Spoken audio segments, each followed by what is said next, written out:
Nico, pare. Bati kay Nico ni Piotr Arthur de Castro. Pagkalapit ito sa table ng kanyang kinuupuan, tumayo siya at nakipagkamay sa lalaki. Arthur, pasensya na kung naabala ko ang trabaho mo.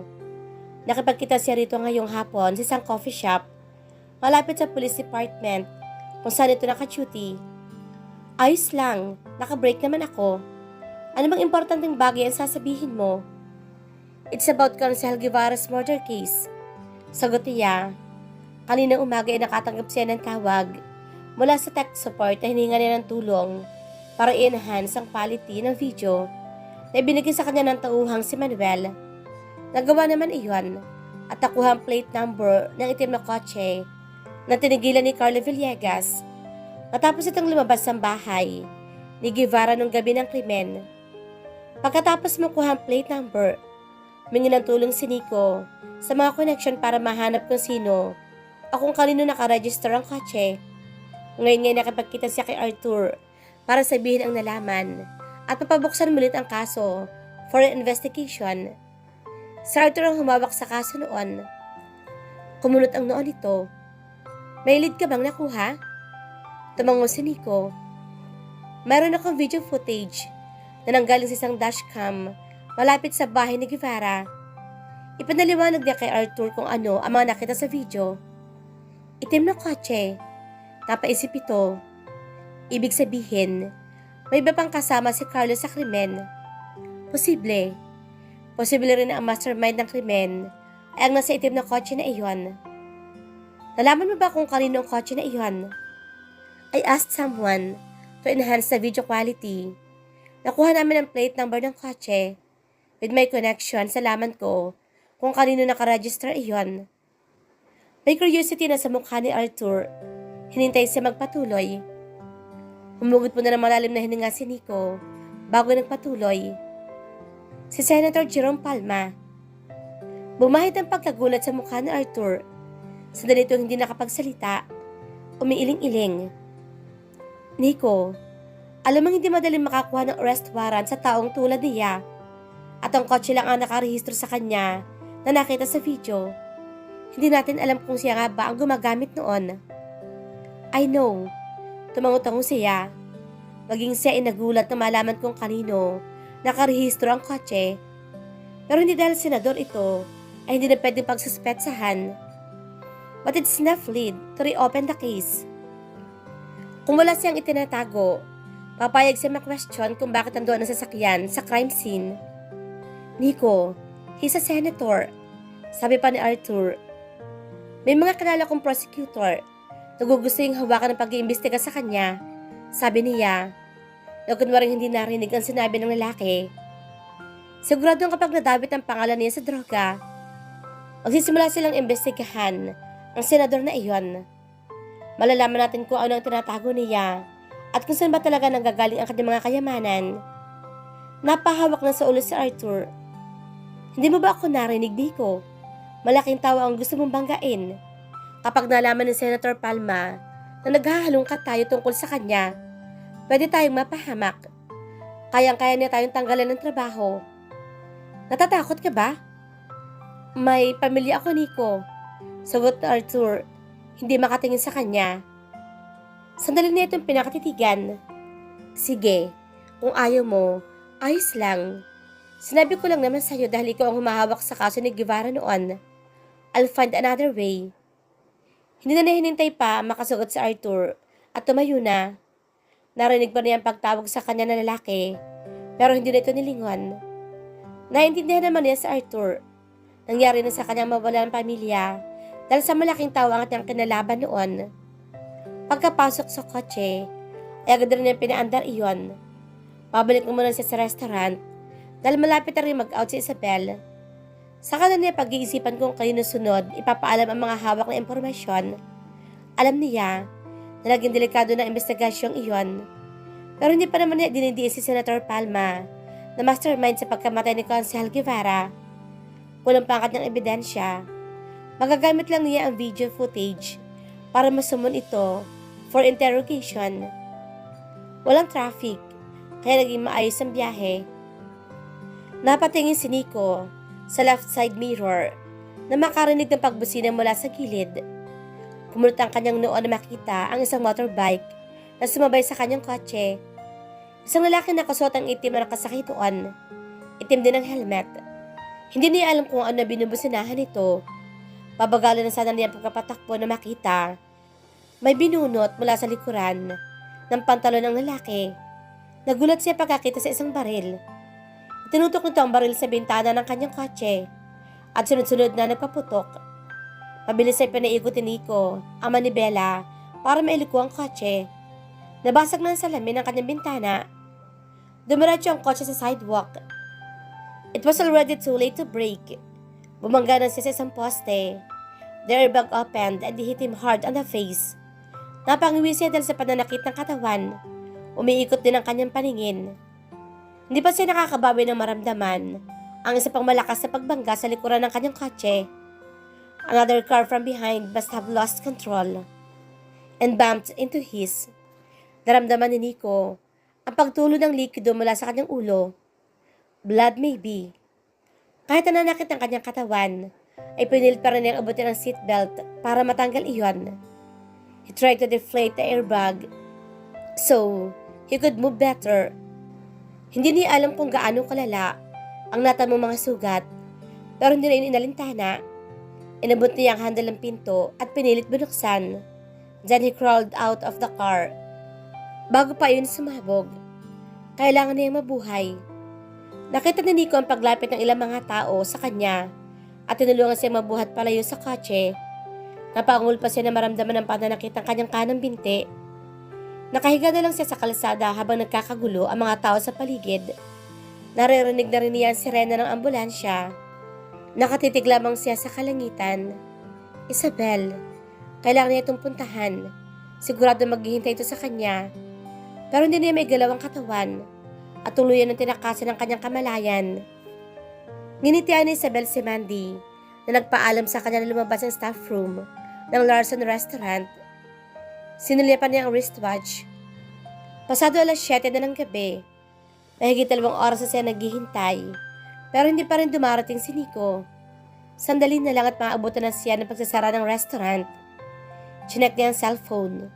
Walang reply mula sa mga text na pinadala niya kanina. Kanina pa niya sinusubukan tawagan ng boyfriend, pero unattended iyon. Nasaan ba ito? Hindi rin niya maintindihan ang kabang bumabalot sa kanyang puso. Tumayo na si Isabel at nagdesisyong umalis na. Pinadalhan muna ng text message si Nico na nagsabi na una na siyang umuwi ng bahay. Kailangan din kasi niyang i-check ang mga kapatid. Pagkarating sa bahay ni Nico, ipinagluto muna niya ng dinner ang mga kapatid, pero hindi siya kumain. Ilang beses pa niya sinubukang tawagan ng boyfriend. His phone was still unattended. Napahawak na sa ulo si Isabel. His phone was never unattended. Dahil na rin sa trabaho nito. Kaya lalo siyang kinakabahan. Naupo siya sa couch at doon naghintay. Hindi dapat siya mag-isip ng masama. Uuwi ngayon si Nico. Pasado alas 9 na ng gabi na marinig niya ang pagbubukas ng front door. Mabilis siyang tumayo para salubungin ng boyfriend. Napatigil siya sa paghakbang na makita si Lyndon na inaanalayang pumasok sa loob si Nico. Biglang nalambot ang kanyang mga tuhod pagkakita kay Nico. May benda ang kanan nitong braso, maging ang ulo. Marami rin itong sugat at gasgas sa mukha, sa braso. Pinilit niyang patatagin ang sarili at nagmamadaling nilapitan ng boyfriend para alalayan din ito. Paika-ika din ito sa paglalakad. Anong nangyari, Nico? Pumiyok pa siya dahil sa pagpipigil na huwag maiyak. Why was he hurt? Car accident, sabi ni Nico na makaupo sa couch. Nakatayo lang si Isabel sa harap nito. Puno na pag-alaala mukha. Why? Why didn't you call me? Galit niyang tanong. Nayak na siya ng tuluyan. She couldn't help it. Mukha ito nasakta ng husto. Hindi niya alam na na-aksidente ito. Inabot ni Nico ang kanyang kamay. Marahang pinisil iyon. I'm fine, Isabel. Huwag ka nang umiyak. Wala naman ako malalang injury. Gagaling din daw agad ang mga sugat ko, sabi ng doktor. Hindi pa rin siya tumitigil. She didn't want to see him like this. Bakit? Bakit ka ba na-aksidente? Anong nangyari? Hindi na lang dapat niya ito pinayagang umalis kanina. It was not an accident. Narinig na yung singit ni Lindon. Napatingin siya rito. Seryoso ang mukha ni Lindon. Lindon, stop it. Why not? Girlfriend mo siya. Humarap sa kanya si Lindon. Someone tried to kill him. May bumaril sa kanya habang nagdadrive siya kanina. Kaya nabangga ang kanyang kotse sa isang poste. He's lucky to be alive. Tuloy nang bumigay ang mga tuhod ni Isabel. Kaya kailangan niya maupo sa couch. May bumaril kay Nico. Bakit? Sino ang... Natigilan siya ng maalaala kung ano pinagkakaabalahan nito. Her father's case. Dahil ba sa pag-iimbestiga mo sa kaso ni Papa? Tanong niya. Tinignan si Nico. Nagibos lamang ito ng tingin. Pero hindi sumagot. She took that as a yes. She knew it. Alam niya may tinatago sa kanya si Nico. May natuklasan ito sa kaso kasi ang dahilan kung bakit ito napahamak ngayon. Ikinuyom ni Isabel ang mga kamay. Bakit hindi mo sinabi sa akin, Nico? Tanong niya. Sinabi mong sasabihin mo sa akin ang totoo. Tatanggapin ko kahit anong katotohanan na lumabas. Bakit? Bakit pinapahamak mo ang sarili mo dahil doon? Isabel.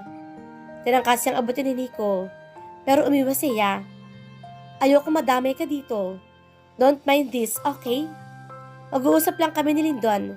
Pagkatapos, magpapahinga na tayo. No, mariin niyang sabi. Pinilit niyang tumayo. Tinignan naman sama si Nico. No, Nico. Ikaw ang nadamay dito. This is about my father. Humugod siya ng malalim na hininga para kalmahin ang sarili. She was so mad. Pero hindi niya alam kung kanino. Maybe to herself.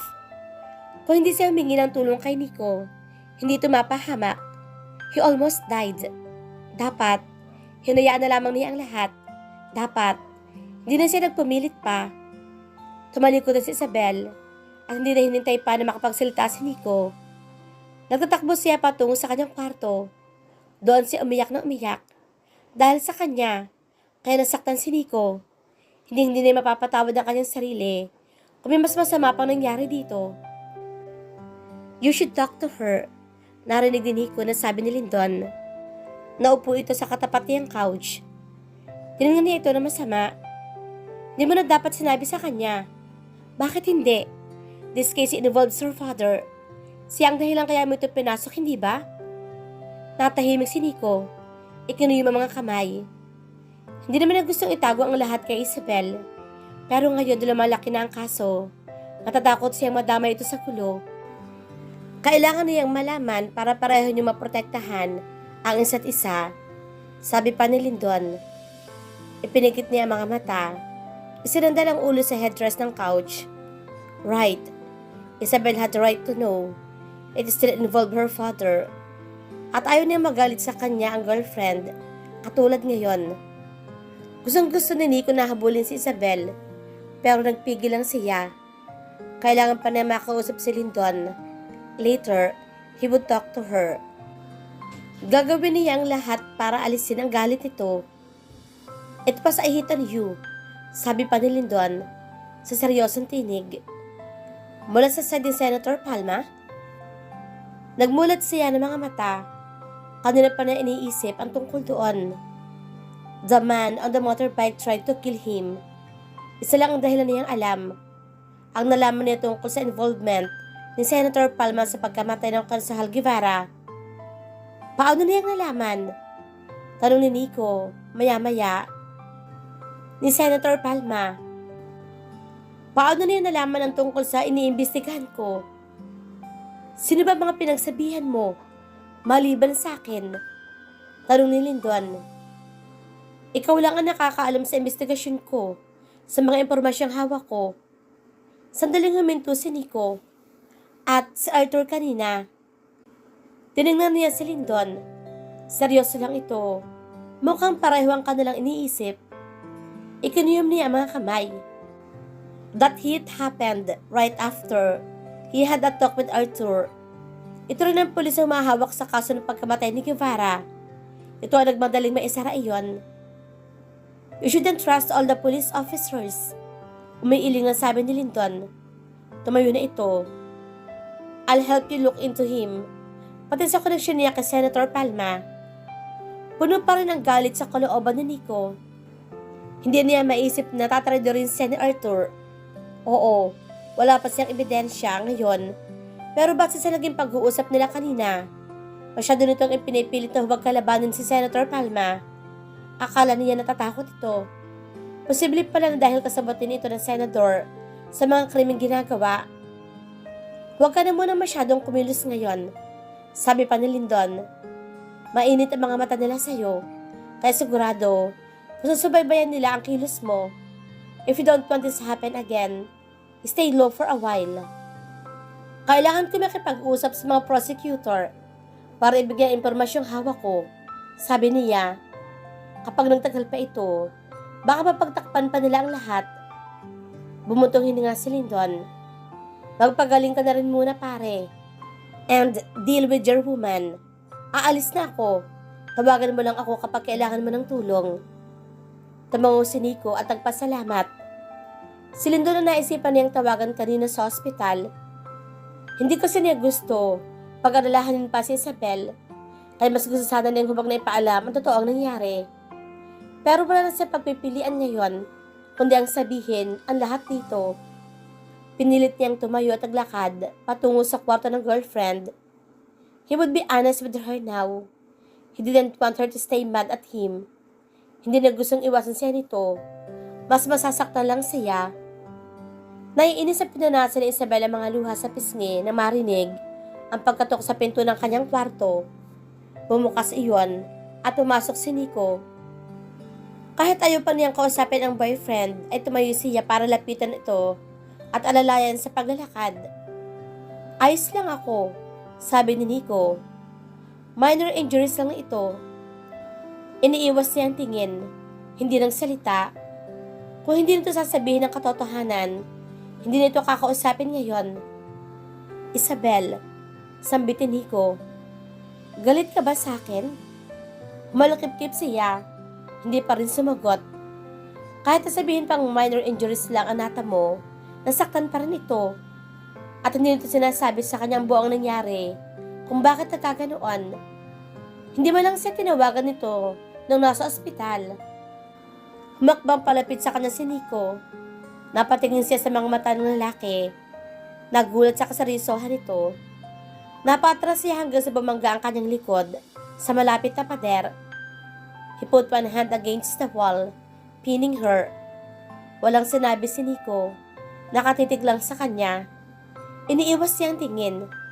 Biglang kinabahan. Galit din ba ito? Pero bakit? Ano ang...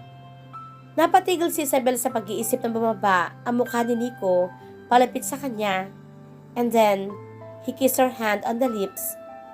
Don't get at me, okay? He murmured after the kiss. Huwag mo akong iiwasan. I don't want to lose you, Isabel. So, don't get mad at me. Nangilid na ang kanyang mga luha. Ipinulupot niya ang mga kamay sa baywang nito para yakapin. Isinubsob niya ang mukha sa dibdib nito. I'm not mad at you. Humihikbi niyang sabi. Natatakot lang ako. Hindi mo sinabi sa akin ang lahat. Pagkatapos, ganitong hitsura ang makikita ko. Tumingala siya rito. Nagpatuloy. Naghintay ako sa restaurant. Sinabi mo babalik ka. Babalik ka kaagad. Nasabay tayong uuwi. Hindi ko alam na naiyak siya ng malakas. It was just too painful to see him with his bruises. Hindi niya alam kung gaano kalala ang pinagdaanan nito kanina. I'm sorry, bulong ni Nico. Ginantihan ng yakap niya. I'm sorry for making you worry. Bahagyang lumayo si Isabel. Hinila niya ang boyfriend patungo sa kama dahil baka mapagod ito sa pagtayo. Itinas niya ang isang kamay para haplusin ang mga gasgas sa mukha nito. Sigurado ka bang walang masakit sa'yo? Nag-aalala niyang tanong. Tumango ito. Inabot ni Nico ang kamay niya at tinampian ng halik ang kanyang palapulsuhan. I'm sorry for hiding things from you. Iniisip ko na mas mabuti malaman mo kapag tapos ng lahat. Hindi ko inaasahan na aabot sa ganito. Nginitian niya ito. Hindi naman siya galit. Gusto kong malaman ang lahat, Nico. Mahinahon niyang sabi. What did you find out? Bumuntong hininga muna si Nico bago sinimulang ikwento ang lahat ng mga nalaman. Simula sa video footage kung saan makikita na nandoon ang kanyang papa sa crime scene nung gabing namatay si Konsehal Guevara, na ito talaga ang posibleng pumatay sa konsehal, hanggang sa pagkakadamit ng isang senador sa krimen, si Senator Palma. Natutup ni Isabel ang sariling bibig. Hindi niya alam na gano'ng kalaki ang kasong iyon. Ang senador na iyon ang gustong pumatay sa iyo dahil nalaman niyang may hawak ang makakapagpadiin sa kanya. Hindi pa ako sigurado dahil wala namang ebidensya kung sino ang nagtangka sa akin, sabi ni Nico. Pero malaki ang posibilidad na siya. At may mga kasabot siya sa police force. Hindi nakakagulat iyon. If Senator Palma si drug lord, sigurado marami siyang koneksyon para maitago ang kasamaan niya. Bigla siyang nakaramdam ng takot. Isang malaking tao si Senator Palma. Para silang babangga sa isang napakalaking bato. At sigurado, mapapahamak pang lalo si Nico kapag pinagpatuloy iyon. Ayaw niyang mangyari iyon. Si Papa ang pumatay kay Konsehal Guevara, sabi niya, makalipas ang ilang sandali. There was a video, right? Siya lang ang nakitang lumabas at pumasok sa bahay ni Guevara nung gabing iyon. Pero posible, may mastermind pa sa pagpatay sa biktima. Posible rin na tinakot ang papa mo. Kung mapapatunayan natin iyon, mapapababa ang kanyang sentensya. Yumuko siya. Pero pumatay pa rin siya. Pumiyok pa siya. Kahit sa anong dahilan, pumatay pa rin ang kanyang papa. Isabel, stop this, Nico. Mahina niyang sabi. Huwag. Huwag ka na mag-imbestiga. Huwag mo nang ipahamak ang sarili mo. Dahil lang sa akin. Dahil lang gusto mo akong tulungan. He cupped her face and stared deep into her eyes. Isabel, hindi ko ito ginagawa para lang sa'yo. Sinabi ko naman sa'yo noon pa, hindi ba? Iniimbestigahan ko ang kasong ito noon. Pero maraming butas akong napalampas. Gusto kong maayos ang lahat ng ito at mabigyan ng tamang hustisya ang lahat. Naiyak na ulit siya. No, she didn't want him to do this anymore. Pero hindi niya alam kung paano ito pipigilan. Natatakot siya sa maaaring kahantungan ng lahat. Hindi ganoon ang kanyang gusto. Oo, gusto niyang malaman ang totoo nangyari. Pero kung ang kapalit niyon ay ang kaligtasan ni Nico, huwag na lang. Hinaplos-aplos si Nico ang kanyang buhok. It's going to be okay. I'll be fine. Trabaho ko ito. Gagawin ko ang lahat para maprotektahan ka. Niyakap na ito na mahigpit. Don't get hurt again, Nico. Hindi ko alam ang mangyayari sa akin kapag may masamang nangyari sa iyo. He was already a part of her. He chuckled. Wala mangyayaring masama sa akin, Isabel. I will live for you. I will fight to live. Hindi kita iiwan. Hindi na siya sumagot. Naniniwala siya rito. She would hold on to his promises.